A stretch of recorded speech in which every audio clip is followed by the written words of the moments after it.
You ask Tiger to calculate. This deals with linear inequalities with one unknown. The final result is n greater than 17. Let's solve it step by step. Simplify the expression. Expand the parentheses.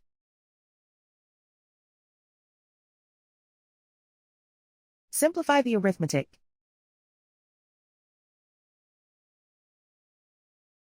Group all constants on the right side of the inequality.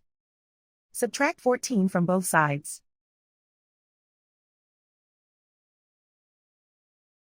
Group like terms.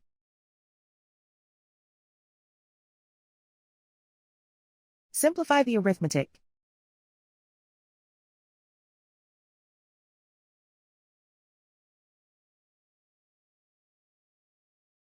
Isolate the n. Divide both sides by 7.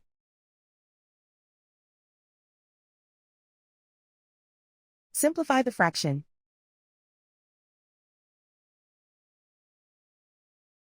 Find the greatest common factor of the numerator and denominator.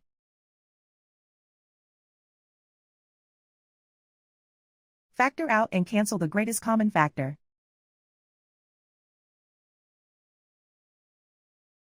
Plot the solution on a coordinate grid. And so the final result is n greater than 17.